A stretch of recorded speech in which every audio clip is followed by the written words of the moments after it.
Well, the joy is gone, ladies and gentlemen. Earlier today, Kamala Harris hosted a rally at what seems to be a legitimate dog park. Like, I'm not kidding. And I mean, listen, a credit to the Kamala campaign, they got a nice backdrop with the different the changing of the colors there here in the fall in Pennsylvania. But yeah, and Kamala Harris at the beginning of this speech, and I think they tell her to do this because they just need to fill time, and she has no substance to her policy or to her campaign. She just stands there for like a minute and then starts laughing like she's about to combust or something. I mean, it's really strange. So I'm going to go ahead and play this. I'm not going to show the first part because there's, music, but you can see she's entering in, and this is what campaigns do sometimes when they've got multiple rallies in a day, or they want to do a day rally. The first one is in maybe a smaller area. Not many people showed up to this rally. It was just at a park or whatever. And I mean, Trump has smaller rallies as well, but he's always got the bigger ones at night at the arenas. Trump's been doing way more in terms of the rallies than Harris has. But here is Kamala. Let's see how awkward this is. Again, it is good. Oh, it's good to be back. It's good to be back. This is what the rallies are. It's just like clapping and these weird smiles. Oh. Oh my God. And there's the laugh. So it's just like a constant like 15, 20 seconds of nothing. And this is what I remember trying to watch the Kamala rallies right when it was announced that she was going to be the person replacing Biden. She was going to get the nomination. And in the rallies, it would be, she'd say something, they'd clap for 3 minutes, she'd say something else. And it's all the Kamala advisors around telling the crowd to clap, clap, clap. You get through one of these rallies, she said 20 words and there's like 40 minutes of applause. And she did a rally a few days ago. It was reported like a full-blown rally. They advertised it as a rally, and she spoke for 20 minutes. See, the thing with Trump is, and they say Trump rambles on, but at least Trump will go for an hour and a half. The rallies for these people, I mean, it's hard to get to these rallies because they're all first come, first served. You got to wait in line. At least Trump will give you an hour. I guess the good thing is with Kamala, there's not crazy lines for her rallies. The demand isn't high. Nobody really cares. But I even saw the liberals trying to say, oh, she's got all these people here, and there were big crowds and things like that.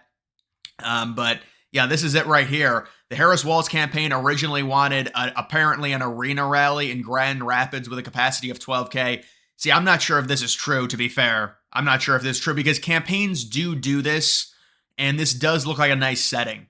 But I mean, probably with the Kamala, it probably is true. They probably wanted an arena and they couldn't get it. But campaigns do this where if they have a day rally, it's going to be smaller, and then you do a night rally that's bigger. But with Harris, she can't even do the arena rallies in general because she can't get the crowds. And it's already been reported through GPS phone tracking that it's the same people. I mean, there are the buses right there. There are the buses. No, are those seriously the buses?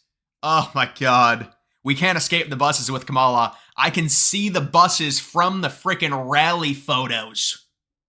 Like, this is, I mean, those are like the traveling buses that they bring, and these people come from other states, and weren't they going to have a rally somewhere and they had to cancel it, if I remember correctly, because no one came? And remember, they went to New Hampshire. They couldn't get anyone in New Hampshire. They had to bus them all in from Massachusetts. And then there's like 20 buses surrounding the venue. And then they tried to make it up because the Kamala people are like, all right, it's getting really bad. I mean, this is pathetic. So let's just make it up. And let's say the buses are there for security. So we line these big travel buses around the event for security. And now one of the things they're doing is, because remember, they didn't used to attack Trump. Well, originally it was a whataboutism against Trump because Trump supporters were like, well, Biden's like 90, he's senile, he can't talk. And then they're like, well, Trump's 78, Biden's 81, it's only a 3-year difference. Then Biden has the horrible debate, and then they really shut up about Trump's age. And even after they replaced Biden with Kamala, who's younger than Trump, obviously, they still didn't talk about Trump's age. Well, now you've got Kamala almost with this new like dictator type style where she's screaming at the top of her lungs. These are the Obama people now coaching Kamala. And she's saying Trump is senile, he's old, they're lying, they're saying Trump poops himself. Remember, that whole thing started, and Republicans were reporting that Biden, he shit himself a few times in 2023, and then we had the big Normandy blow up where Biden pooped himself in Normandy, and I mean, they had to leave the event early, and Macron, the French leader, they were in France for the D-Day Normandy event, he was like, where's Biden? And Jill had to take it behind back and change his diaper. Or maybe it was a White House staffer. I would imagine it was probably a White House staffer that had a few dog bites. That's neither here nor there. But either way, they're now trying to say, well, Trump's old, he's senile, because this is they're throwing everything they can at Trump. That's why she's going on all these different shows now, making a fool out of herself. This was not in the game plan. And you see her at this rally here. And I mean, I think there is another video of, well, apparently here's a fly. And to be honest, this was kind of disappointing. I thought we were going to get a massive horse fly and she was going to be like fidgeting with it for a minute, but it was a very small moment. I was kind of disappointed in this. They're part of the backbone of America's economy. Bless you all for the work you are doing.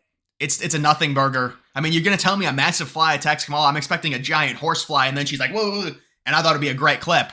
So that's kind of honestly a letdown, to be honest with that. We've got Republican nominee Bernie Moreno leading Sherrod Brown by 3 points in his campaign's latest internal polling. I'll tell you what, his campaign is very weak. I'm sorry. Brown is outspending Moreno by, I don't even know how much. It's bad, though. I'm not saying Moreno's going to lose, but I'm just saying in Ohio, Brown has a lot more money they're spending on than Moreno has in terms of the ads.